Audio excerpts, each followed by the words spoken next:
Hello साथियों, नमस्कार।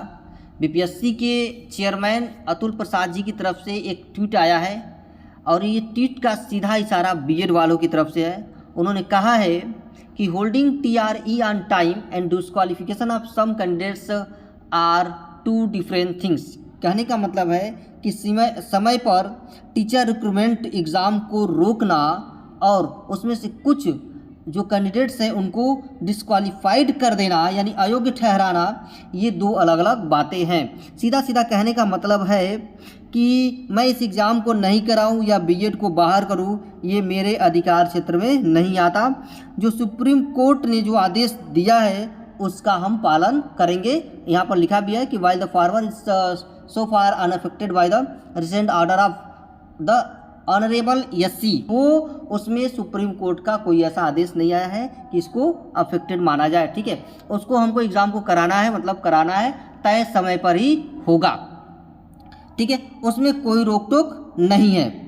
बाद वाले के बारे में ऐसा नहीं है और ना ही ऐसा कहा जा सकता। The same can not be said for the latter, यानी बाद वाले के बारे में ऐसा नहीं कहा जा सकता। ठीक है, candidate should be realistic in making assumption in their best interested, यानी उम्मीदवारों को अपने सर्वोत्तम हित में यहाँ पर अनुमान लगाने में उनको मेकिंग एजम्पशन यानी यथार्थवादी होना चाहिए कि भाई आगे क्या होगा ना। ये क्लियर भी नहीं कह रहे हैं कि हम यहाँ पर आपको इसमें रखेंगे ही या निकालेंगे, क्लियर नहीं हो रहा है। ठीक है, यानी कहें तो बीएड वाले के गर्दन पर सीधा सीधा तलवार लटकी है, आगे कुआं पीछे खाई वाली कहानी है यहाँ पर। ठीक है, वो ये नहीं कह रहे हैं कि आप एग्ज़ाम में मत बैठिए, एग्ज़ाम में बैठिए, लेकिन बाद का रिजल्ट का क्या होगा उसकी कोई भरोसा नहीं, क्योंकि यहाँ पर ये कहा जा रहा है कि जो सुप्रीम कोर्ट का आदेश है हम उसका पालन करेंगे। अब सुप्रीम कोर्ट आदेश क्या है कि पीआरटी ग्रुप से सभी बीएड वालों को हटा देना। ठीक है, तो यानी ये भी उसका पालन करेंगे। सीधा सीधा अर्थ तो यही हुआ कि वहाँ पर बैठने तो देंगे एग्ज़ाम में, लेकिन रिजल्ट आएगा इसकी गारंटी हम नहीं लेते हैं। ठीक है, यानी यही कह सकते हैं कि अब इस तलवार लटकी है बीएड वालों के ऊपर। बीटीसी वाले की तो मौज है।